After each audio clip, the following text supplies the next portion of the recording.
Welcome to The Read Along, a mini book club for your ears. I'm your host, Scott. I'm your other host, Anita. And join us on a journey through a good book, one chapter at a time.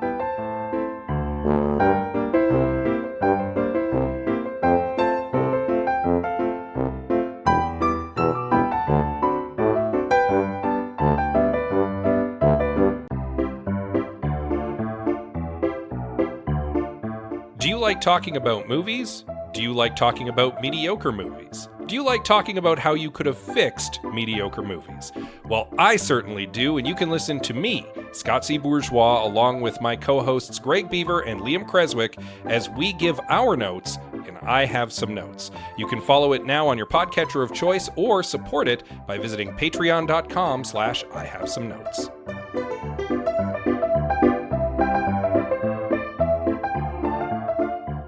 So getting set to go on a work trip next week. Yes, you are. Heading to Toronto. I'm sorry, where? The center of the universe. Toronto? Toronto. Depends on where you're from in the country. Yeah. But yeah, my company is headquartered in Toronto. Toronto? Ontario. Yes. And the center of the universe. We live way over on the west coast. I wouldn't call it the coast. We would be considered Western Canada. Yes, Western Canada. We are not the West Coast. No, certainly not. We are thousands of kilometers. There are mountains between us and an ocean. Indeed. We are very landlocked, which, funnily enough, still one of my favorite anecdotes from a friend. Going to a steakhouse in Calgary and not really feeling steak and asking, how's the catch of the day? And the waiter looking her dead in the eye and saying, you're in a steakhouse in Alberta, 1,000 kilometers from the nearest ocean. How do you think the catch of the day is? And she said, I guess I'll be having a steak. Correct. That's life in a landlocked area. Yay. Yeah. But anyway, suffice to say, looking forward to seeing Toronto again. Had never been until last year. Yeah. Yeah. So now it's become this sort of annual adventure for you. It's kind of nice. I'll probably be seeing mostly the same parts of Toronto, mind you, but still. Still. It's Toronto. Yeah. Something new and different and exciting. Shouldn't interrupt the recording schedule in any meaningful way. No, we have a plan. We're good. So should be no interruption. Yes. Yes. Correct. Let's get into this week's chapter. Oh, yes, let's. Things are ramping up, I think. Yeah, I feel like this week is going to be one of those ones where we can very quickly go over the events that took place, and then there's stuff to chew on. Yeah. Yeah, so let's start with a brief recap of our previous chapter, chapter 25, in which Dani gets gussied up for a fancy party. Dani gets right gussied. Gets to meet the famous Liz. Mm-hmm. Briefly, from what I understand, but yes. And finally has an adult conversation with Elliot. Oh, finally. And that is where we leave them off as they head to the gala and chapter 26 of The Frame Up by Gwenda Bond.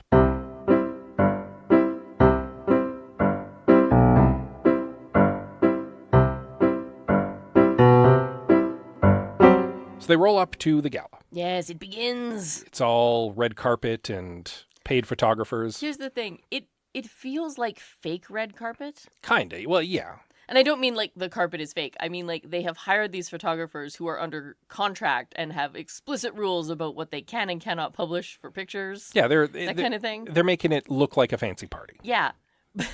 But these aren't like actually paparazzi or reporters. These are like hired photographers. It's just funny to me. Yeah, but there are mucky mucks about. Oh, of course there are many mucky mucks. Indeed. All mucking about. A lot of like the general public. Well, the general public is a weird term here, but people who've paid to be at the gala. Yes. A fair amount. Dani actually thinks about how weird it is to be here.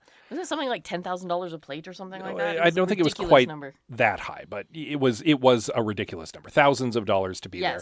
And for many people, this is a once-in-a-lifetime opportunity. Oh, yeah. Because Are you kidding? the Fortress of Art is going to cease to exist tomorrow, and it was already this famous thing. Yeah. And much of the artwork in it, never before seen by eyes outside of William Hackworth. Well, up until like a few days ago. I was going to say, that's not true because he had to get the art from somewhere. Well, you know what I mean, though. Yeah, but like most of it had been locked away for ages, right? So this is truly, for some people, like a once-in-a-lifetime opportunity for something spectacular. Legitimately, some people like moved to tears. People taking selfies with like the bourgeois spider. Right? Yeah. Like, it's a big deal. So Dani and Elliot get out of the limo. They actually get stopped a little ahead of the red carpet so that Brad and Emma can meet them because they're their dates. Yes. And Emma, like, gleefully takes Elliot, who's very gentlemanly about the whole thing. He treats her like his date. I believe he calls her Milady, which is really sweet. And she's just tickled pink and, like, skips ahead. And Dani actually has a moment with Brad where she's like, you did a good job raising her. Like, she finally voices something that she's had in her mind. Yeah. And Brad's like, honestly, my mom has had a hand in that.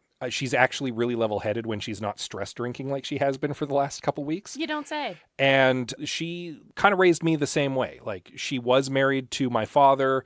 They didn't have the best relationship. And it was very clear to me that it was like an arrangement so that her kids could be taken care of and stuff. Yeah, I got that impression. Like, she married him for the money. Yeah. And everyone knew about it. Yeah. Because she was doing what she needed to do to look after her and hers, you know? Dani low-key respects that.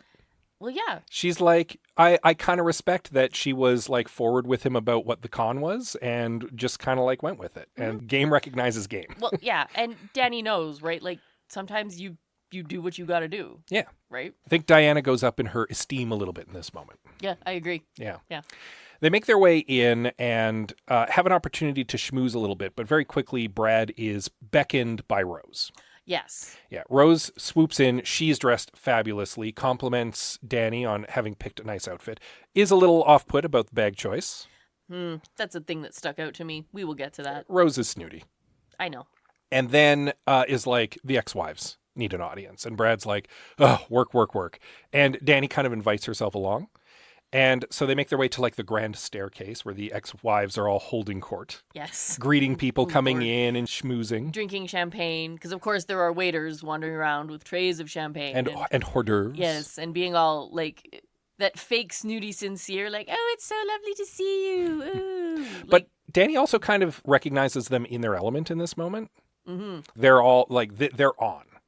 Well, these are wealthy socialite women, and right? They're hosting an event. Yeah, this is their scene. Indeed. Rose presents the problem, and the problem is introduced as Agent Sharp. Yeah. See, Sharp has an issue with what's going on this evening because he hasn't been given an itinerary, and in order to manage security properly, he'd like to know when and where things are going to happen so that he can make sure nobody's doing something they shouldn't be. Which, valid. Yeah. And Dani, first of all, gives him guff. And, of course she does. And busts his chops. Brad does too, and kind of saves the day here in a way as well, because the ex-wives are all like, we weren't planning to do any speeches. They're boring. Nobody cares about them. We're just here for the party. And Dani's like tugging at her collar because she was kind of counting on there being a distraction. Brad kind of is just like, no worries. I actually do have an announcement I want to make this evening, but it's going to be a surprise. I'm going to feel it out. We're going to go with the vibe, and I'll announce whenever. Yeah. And Sharp's like, oh, God. please no. But he accepts that and, like, kind of huffs away. Well, it's kind of funny because, like, nobody likes this guy. And realistically, he is a good guy. Dani actually has a brief, rare moment of pity for him in this chapter because he legitimately at one point is like, hey, I'm just doing my job, guys. I don't have it out for you personally. And that actually, for just a moment, makes Dani go, oh, maybe I'm being a little too hard on him. And then, of course, all of the stuff with her mother comes back to the surface, and she's like, no, I still hate that guy. Right? Like, from a different point of view, you'd kind of feel bad for him, right? Because he is purposely standing out. He is trying so hard to grasp any kind of authority or status around here, and absolutely no one will let him. Yeah, like even the lawyer swoops in the moment he shows up and is like, you're not talking to any of my clients without me present, are you? Right? Like, he's being presented as this competent comic relief. He's definitely like Sam the Eagle Straight Manning right now. Yeah, exactly. But he's not the like bumbling Fed, right? No, he's no Inspector Clouseau. No, exactly. But he's still like, everybody hates him. And some of that hate seems unwarranted, but we'll get to that. I'm going to put a pin in that. Okay. He also makes mention of the fact that they're currently taking a look at some party crashers who've shown up. And sure enough, it's the Evil Twins. Like, yeah. Rabbit hops on the microphone and is like, I'm checking that out too. Give me a moment. He's like, checking on the crashers. And sure enough, by the time the conversation is done, Dani picks out the evil twins in the crowd and they just like give her a little hi. And I mean, neither of us was surprised. Oh, you kidding? We called this a mile away. It was super obvious. Yeah, I think chapters ago we were like, of course the evil twins are going to crash the party. Of course they are. We all know that. Yeah, so just a further complication, assuming that Dani wasn't counting on them being there, because of course we don't fully know the plan. I assume she was, because Dani's not a complete idiot. And that's kind of where we end. The first domino has yet to be pushed over. Right? Like, this is the gala setup, right? Yes. They've set the scene. Yeah, we have set the setting. Now, a couple things I want to discuss, because there were a number of things in this chapter that put me ill at ease. Something doesn't feel right to me, and I can't put my finger on it. And again, maybe it's because the book is titled The Frame Up. Right? But there's a couple things that happen in this chapter that it doesn't feel like usual heist tension, where the usual heist tension when I'm watching a heist movie is, oh, how is Danny Ocean possibly going to pull off his heist against these impossible odds? You know he's going to. The tension is in how, figuring out the puzzle. Here, it's different because there's little red flags that went off throughout this chapter for me, which Dani either willfully ignored or just kind of like breezed past. Yeah. And the whole time I was like, something's not sitting right with me here. Something feels wrong. Something feels off. Yeah. Could we start with Rose? Sure. The only thing that I felt that really rubbed me the wrong way was Rose making a big deal about the bag, because I can't tell if she's just being fashion with a capital F, fashion, or if it was important for Dani to have the bag. Well, Dani was given several bag options, so it wasn't just one bag that was sent along with the outfits. So that it's hard to say.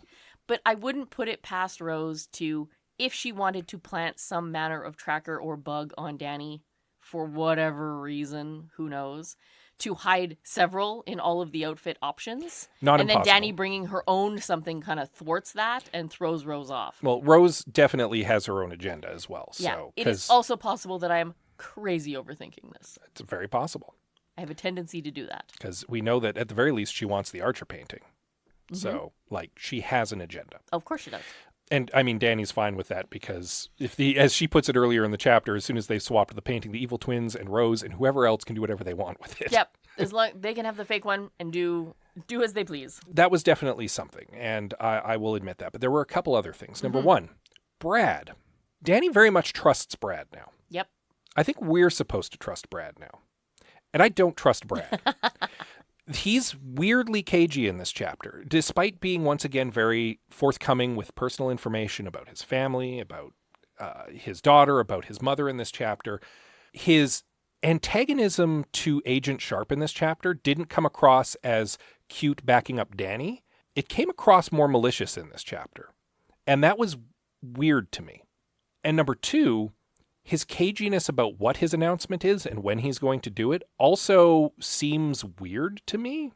Yeah. So there's something going on with Brad once again that's just kind of rubbing me the wrong way, and I can't put my finger on what it is because I don't know. Agent Sharp seems weirdly preoccupied. Like, he's unhappy Dani's there. He's made that clear. But it feels like she's the least of his worries tonight. When every other time she has been the focus of his attention? Yeah, like 2 days ago he was convinced, half convinced at least, that she had tried to steal a priceless Rothko. And now he's just like, whatever, I'm busy. That seems weird to me too. Like, his focus is not on Dani in this moment. And we were kind of anticipating that would be the case. Agreed. You know who else's focus doesn't appear to be on Dani at this moment? Rabbit. Rabbit is weirdly preoccupied. Sounds worried over the headset, which Dani makes a mental note of is unlike Rabbit. Yeah. But then just like breezes past it because she's excited to be doing a heist. She's in her element. She feels alive again. And so all of these little red flags that are pinging to me aren't pinging to her. Or at least she's not bringing them up. Yeah. And that, to me, it put me on edge. It made me go, something's not right. Yeah, something else is happening. And once again, Dani is in the dark. Dani is on the back foot. She's missing some important puzzle piece that was withheld from her. And there are other people around her who know more than she does. Again. She should be the smartest person in the room in this moment. She's about to lead a heist. Yeah. I feel bad. I don't know how this is going to go. I think we're about to head into the part that goes wrong. Even though everything else leading up to this has been the part that goes wrong. But usually the part that goes wrong in a heist was accounted for. We get the smart reveal, oh, well, this was part of the plan all along. I don't know that that's the case here. I'm legit worried that Dani is in over her head again. I mean... Again, happy to eat crow, nom nom nom crow. It's possible. Yeah, but I'm just... There were little things going on in the background that set me on edge on this one. I have another question for you. We never really discussed this, but I've been thinking about it the last little bit. Who is Brenner's buyer? Yeah, I don't know. Because Dani knows, because Rabbit dug that up and showed Dani, and then we were not told. Correct. That was information that Gwenda Bond decided we did not need to have at this time. Right. But the laws of conservation of narrative indicate that this late in the book, it can't be someone we don't know. Yeah, it has to be someone who has at least been mentioned before. Yeah, so I'm curious who the likely suspects are for Brenner's buyer. And I can think of a couple. First name that came to mind was Archer, but I don't have a good argument as to why. I don't think it's necessarily above Archer to plan 2 different heists to steal 2 different paintings at the same time. Right. It seems like the convoluted kind of thing that he would do. Yeah. And he has indicated that he likes the Rothko. Yes. And that he wouldn't mind having it. So, I mean, certainly he's definitely solidly at the top of that list. What about Rose? We know she was involved in some underhanded stuff to collect the artwork in the first place. Yeah. The Rothko is probably the most expensive piece. She definitely wouldn't be able to bid for it, unlike, say, Archer's portrait, which nobody knows is actually a priceless magical artifact. I wouldn't put it past her to have made a bid to Brenner to steal the Rothko for herself. To try and steal it for herself? I mean, maybe. Just want to say, I would have Rose on that list of people who might try to steal it. I don't necessarily suspect the ex-wives. They haven't seemed to care very much about the art. Yeah. And I'm not certain I suspect Brad, because if he wanted to keep any of the art, he could just keep the art. He just could, yeah. I don't see that there's any reason why he wouldn't be able to. So it seems unlikely to him. So, I mean, Archer's on the list. I have to think that Rose is on the list. And I'm not sure who else after that. I don't know either. Because, I mean, the evil twins would just steal it themselves if they wanted it. They wouldn't get Brenner to do it. Honestly, I think Rose is my primary suspect. I think Rose hired Brenner's team. I mean, maybe. I wouldn't be surprised if she had worked with him before to collect other pieces of art for the fortress. Oh. And that she made an agreement with him to steal the Rothko for her, because it's the one piece that she wanted that she definitely wouldn't have been able to afford it. Yeah, that's true. Well, we shall have to see. Indeed. I do feel like there are multiple plot threads coming together at this party. Mm-hmm. It feels like there are many gambits that are piling up at the moment. Yeah. But again, just something about setting the stage at this gala feels off to me. And I hope that Dani is astute enough to pick up on it. I hope so too. This is either going to be like super clever and super slick, or it's all going to go horribly wrong. And I'm guessing it's all going to go horribly wrong. And I just look forward to seeing how it goes wrong and then how they get out of it. Because I think that'll be Dani's strength, is getting out of it. All right. Well, maybe we'll find out as the heist really gets into full swing next chapter. Yes. That'll be chapter 27. You'll want to read up on that in time for next week. In the meantime, as always, you can give us a little rating and review on your podcatcher of choice. Because we appreciate those. We love that kind of love. Absolutely do. We also enjoy social media love. Yes. The usual suspects. We are on Facebook, Instagram, Goodreads, and Blue Sky. We are at The Read Along on most of those. Yeah, you can also send us an email. Oh, we love email. You can reach us at thereadalong@gmail.com. And with that said, as always, we love you very much, and we'll see you next time. Party heisty goodness.